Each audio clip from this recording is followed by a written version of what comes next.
Hi అండి, welcome to smart Mintu.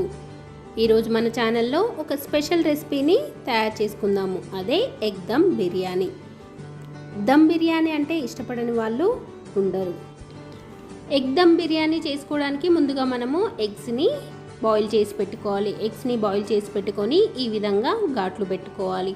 నేను ఇక్కడ 10 ఎగ్స్ని బాయిల్ చేసి పెట్టుకొని చాక్తో కాకుండా కోడిగుడ్డు పొట్టుతోటే ఘాట్లు పెట్టుకుంటున్నాను. బాయిల్ చేసుకున్న ఎగ్స్కి మనము కొంచెం మసాలాను పట్టించాలి. ఇక్కడ నేను 1/2 టీ స్పూన్ పసుపు, 1/2 టీ స్పూన్ కారము, 1/2 టీ స్పూన్ సాల్ట్ని, అదేవిధంగా 1/2 టీ స్పూన్ గరం మసాలాను కూడా వేసుకొని బాగా కలుపుకుంటున్నాను. ఈ విధంగా ఎగ్స్కి బాగా కలుపుకోవడం వల్ల ఎగ్ యొక్క టేస్ట్ అనేది చాలా బాగుంటుంది. ఈ విధంగా కలుపుకున్న ఎగ్స్ని మనము ఫ్రై చేసుకోవాలి. ముందుగా మనము బిర్యానీ రైస్ని తీసుకొని బిర్యానీ రైస్ వండి పెట్టుకోవాలి. అందుకోసమని నేను ఇక్కడ ఒక గిన్నెలో వాటర్ తీసుకొని దానికి బిర్యానీ ఆకు, దాల్చిన చెక్క, లవంగాలు, అలాగే పువ్వు ఒకటి వేసుకొని ఆ విధంగానే దాంట్లో కావలసినంత సాల్ట్ను కూడా వేసుకుంటున్నాను. వేసుకొని ఆయిల్ కూడా వేసుకున్న తర్వాత దీన్ని బాగా బాయిల్ చేసుకోవాలి. ఈ విధంగా వాటర్ స్టవ్ పైన పెట్టుకొని మరిగించుకునే టైంలో మనం ఇక్కడ బిర్యానీ రైస్ని కడిగి పెట్టుకుందాము. ఇక్కడ నేను 2.5 గ్లాస్ బిర్యానీ రైస్ని తీసుకొని కడిగి పెట్టుకుంటున్నాను. ఈ రైస్కి మనము వాటర్ కొలత పెట్టుకోవాల్సిన అవసరం లేదు. వాటర్ ఎక్కువగానే పెట్టుకొని మనము రైస్ని పొడి పొడిగా వండుకొని వాటర్ని వంపేసుకోవాలి. బిర్యానీలో వేసుకోవడానికి నేను ముందుగానే బ్రౌన్ ఆనియన్స్ని వేయించి పెట్టుకున్నాను. ఆ ఆయిల్నే ఇక్కడ నేను యూజ్ చేస్తున్నాను. ఒక ప్యాన్ పెట్టుకొని ప్యాన్ కొంచెం హీట్ అయిన తర్వాత దానిలో ఆయిల్ వేసుకొని ఇక్కడ నేను ఎగ్స్ని ఫ్రై చేసుకుంటున్నాను. ఇక్కడ మనము ఎగ్స్ని బాగా ఫ్రై చేసుకోవాలి. ఫ్రై చేసుకున్న ఎగ్స్ని ఒక ప్లేట్లోనికి తీసుకోవాలి. ఎగ్స్ని ఈ విధంగా ఫ్రై చేసుకోవడం వల్ల ఎగ్స్ యొక్క టేస్ట్ అనేది చాలా బాగుంటుంది. మనము దమ్ బిర్యానీ చేసుకుంటున్నాం కాబట్టి బిర్యానీలో ఈ ఫ్రై చేసిన ఎగ్స్ వేసుకుంటే టేస్ట్ అనేది అదిరిపోతుంది. ఇప్పుడు మనము ఫ్రై అయిన ఎగ్స్ అన్నిటినీ ఒక ప్లేట్లోనికి తీసుకుందాము.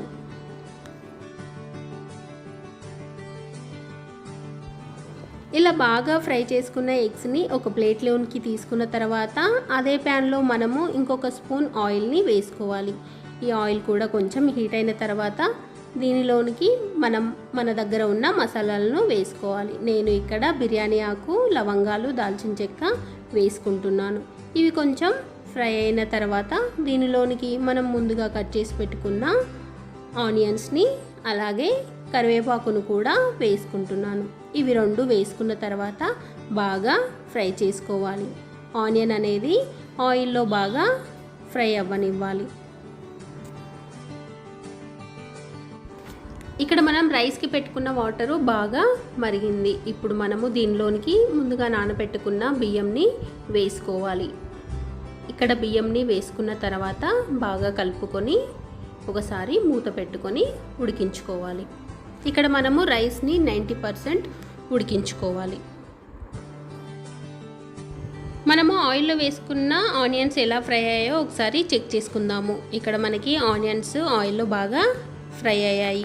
ఇప్పుడు మనము దీనికి మసాలాలను వేసుకుందాము. ముందుగా మనము 1/2 టీ స్పూన్ పసుపు, 2 టీ స్పూన్ల కారము, అలాగే 1 teaspoon salt, 1 teaspoon dhania powder, 1 teaspoon garam masala, అదేవిధంగా 1 టీ స్పూన్ అల్లం వెల్లుల్లి పేస్ట్ను కూడా వేసుకోవాలి. ఇవన్నీ వేసుకొని మనము ఆయిల్లో బాగా ఫ్రై చేసుకోవాలి. ఇవన్నీ ఆయిల్లో బాగా ఫ్రై అయితేనే మనకి బిర్యానీ అనేది టేస్టీగా వస్తుంది. అందుకోసమని మనం వేసుకున్న అన్నిటినీ బాగా ఫ్రై చేసుకోవాలి. ఒకసారి మూత పెట్టుకొని ఫ్రై చేసుకుందాం.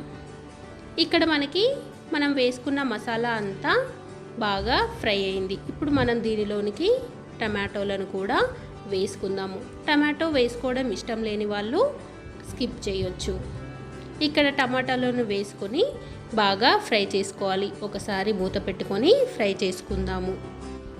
ఇప్పుడు మనము రైస్ ఎలా ఉందో ఒకసారి చెక్ చేసుకుందాము. రైస్ ఇక్కడ మనకి 90% ఉడికింది. ఇప్పుడు మనము ఎక్స్ట్రా వాటర్ అంతా వంపేసుకొని రైస్ని పక్కన పెట్టుకోవాలి.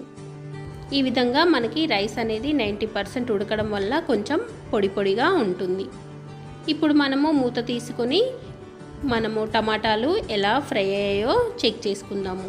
ఇక్కడ మనకి టమాటాలు ఇంకొంచెం ఫ్రై అవ్వాలి.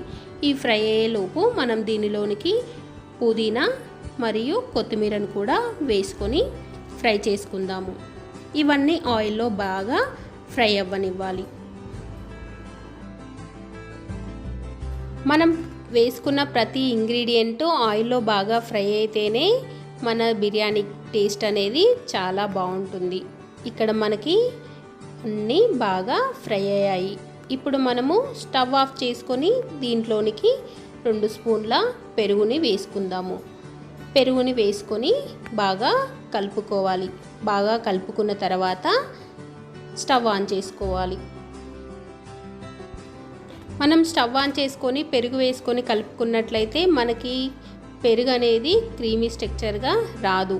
అందుకోసమని మనము స్టవ్ ఆఫ్ చేసుకొని పెరుగుని ఒకసారి బాగా కలుపుకున్న తర్వాత మళ్ళీ మనము స్టవ్ ఆన్ చేసుకోవాలి.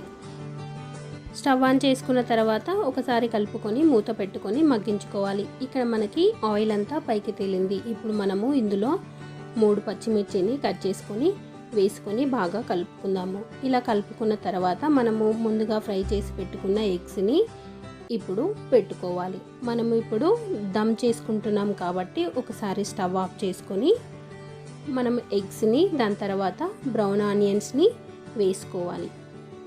ఈ విధంగా వేసుకున్న తర్వాత దానిలోనికి మనం ముందుగా ఉడికించి పెట్టుకున్న బాస్మతి రైస్ని కూడా వేసుకోవాలి. ఈ విధంగా లేయర్గా మనము రైస్ని వేసుకోవాలి. రైస్ని ఈ విధంగా పొడి పొడిగా వండుకుంటే మనకి బిర్యానీ అనేది చాలా చక్కగా వస్తుంది.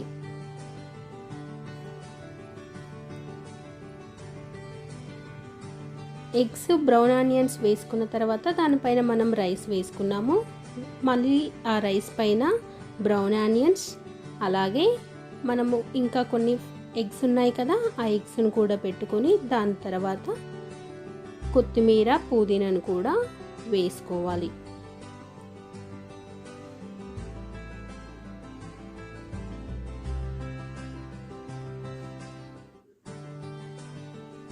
మళ్ళీ దీనిపైన మనము మిగిలిన ఇంకొంచెం రైస్ను కూడా వేసుకోవాలి. ఈ విధంగా లేయర్ కదా మనము రైస్ని వేసుకోవాలి. ఈ విధంగా రైస్ అంతా వేసుకొని దానిపైన మళ్ళీ మనము బ్రౌన్ ఆనియన్స్ పుదీనా కొత్తిమీరను కూడా వేసుకోవాలి. ఇవన్నీ వేసుకున్న తర్వాత మనము దీనిలోనికి కుంకుమ పువ్వు ఉంటే దాన్ని పాలలో కరిగించుకొని వేసుకోవచ్చు. నా దగ్గర లేదు, అందుకోసమని నేను ఇక్కడ మనము బ్రౌన్ ఆనియన్స్ వేయించుకున్న ఆయిల్ని ఈ విధంగా పోసుకొని 10 నిమిషాలు సిమ్లో పెట్టుకొని దమ్ చేసుకోవాలి. ఇక్కడ మనకి ఎంతో టేస్టీ అయిన ఎగ్ దమ్ బిర్యానీ రెడీ అయింది. ఇప్పుడు మనము దీన్ని ప్లేట్లోనికి సర్వ్ చేసుకుందాము. ఇక్కడ చూడండి రైస్ ఎంత పొడి పొడిగా వచ్చిందో.